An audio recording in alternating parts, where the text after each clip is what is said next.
Time now for an in-depth look at the market news on this Friday, and for that I'm joined on the line by Mr. Daniel Yu, Global Strategist at Yuanta Securities. Mr. Yu, good afternoon. Thanks for coming on today. Good afternoon. Well, earlier this week, Samsung Electronics announced an investment plan for the next 3 years worth an astounding $200 billion. It's expected that the vast majority of that will go into chips. And now the U.S. firm Western Digital, which is number 3 in the NAND flash sector, is reportedly in talks to merge with the sector's number 2 player, Kioxia of Japan. What does this mean for the Korean industry, and what do you make of this report? Right. If you look at the Samsung Group, they have announced total of 240 trillion won of investment over the next 3 years in order to secure the future growth engines and expand the technology leadership in the post-era of COVID-19. Total amount of 880 trillion won, which is about 75% of the amount, will be allocated within South Korea. They're saying that they will be hiring 40,000 plus more employees by end of 2023.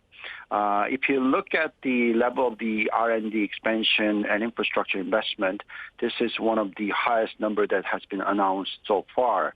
As you said, the other company, which is competitor, Western Digital, have talked about merging with Japan's Kioxia Holdings, and they'll be spending about 20 billion.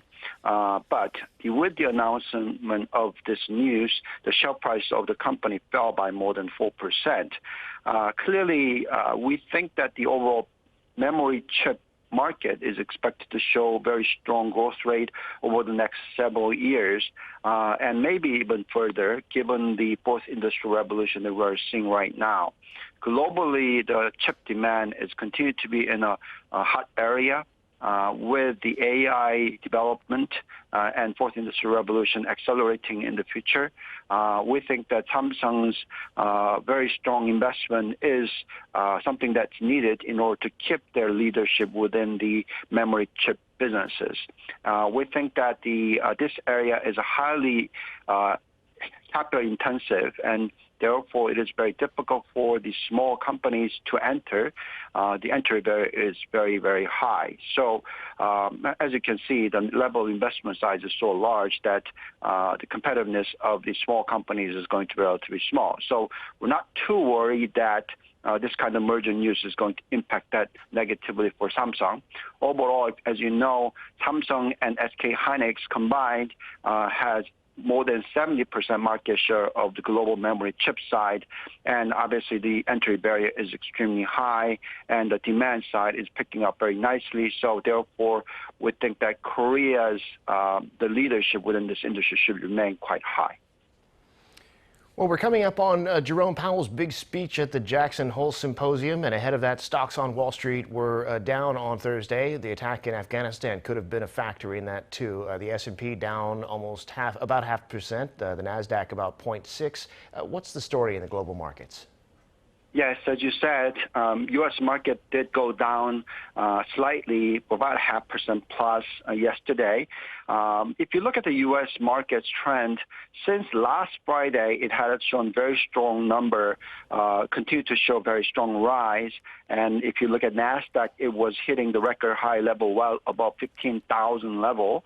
But as of yesterday's correction, it did go down to below 15,000. The reason for that is because, as you said, the Afghanistan impact, but more so is because everybody's waiting for this Jackson Hole summit, and Jackson Powell, the Powell will be talking about the possibility of the tapering, and that has resulted into some uncertainty within the market. However, starting the tapering doesn't mean that U.S. will be raising interest rate anytime soon. We think that the level of the interest rate rise is going to be taking somewhat of a reasonable period of time. The first time of the rate hike, we don't think that it will happen until 2023. So we have more than probably 2 years of the room for the market to continue to enjoy the current ample liquidity. Tapering, yes, it is probably negative news for the liquidity condition, but it's just the size of the purchasing is declining. And if you look at the level of the purchasing of the asset purchasing program, it is 3 times bigger than what it was of 2009. So therefore, the speed of that declining should be accelerated as the size has been very strong with the U.S. economy recovering not quite nicely. So as gradually the economy recovers, but nevertheless, if the productivity ratio is rising and that the labor participation ratio remains very low for U.S., we don't think that inflationary pressure is going to long last, and therefore we don't think that U.S. interest rate hike is going to happen anytime soon.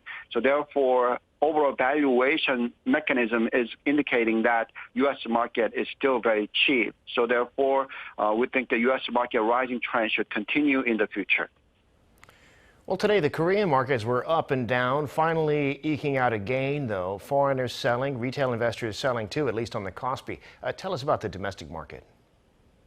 Right. If you look at the South Korea's business confidence numbers, it's clearly going down. It went down 2 points to 95 in August from 97 in previous month, and clearly still remains below 100. So economy seems to be doing quite weak per se with this kind of sentiment coming through. If you look at the currency movement, Korean won did go up to as high as 1170.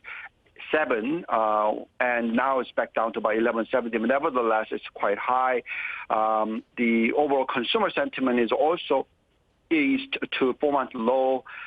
It is at 102.5 in August, falling from 103.2. So sentiment-wise, it's not that positive.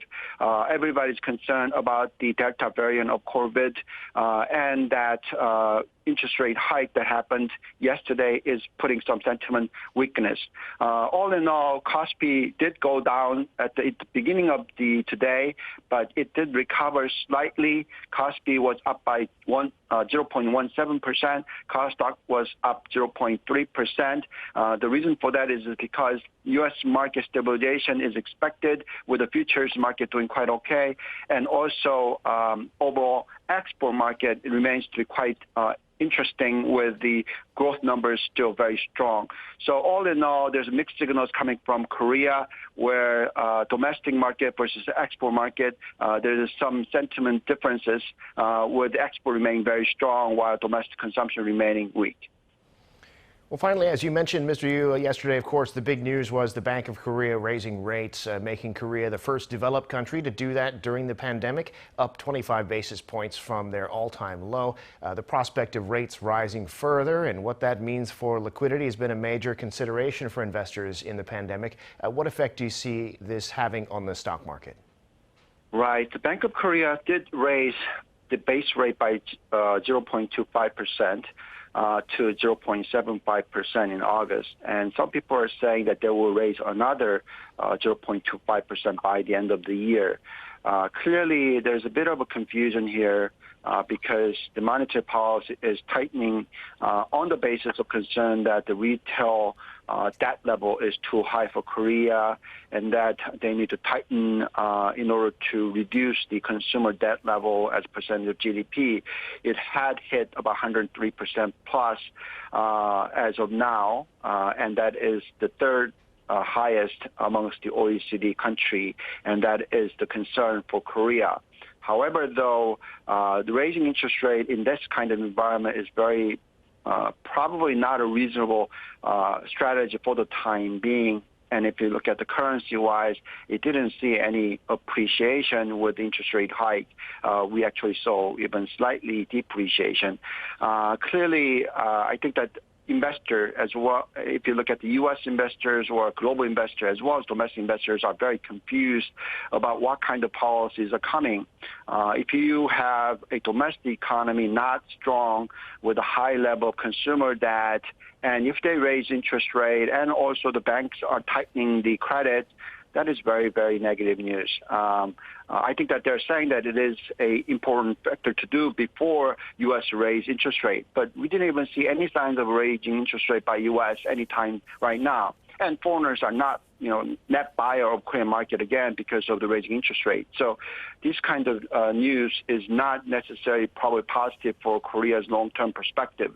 So we have to watch and see how foreign investors and global investors are looking at what BOK's decision had been. I'm not sure whether this has been very positive news for the market or Korean economy. All very interesting points you make there. It was interesting to note that what happened in the exchange rate, and that didn't seem to budge at all with the raising of rates. Well, Mr. Yu, we'll have to leave it there for today. Thank you for sharing your insights with us, as always. We appreciate it. Thank you very much.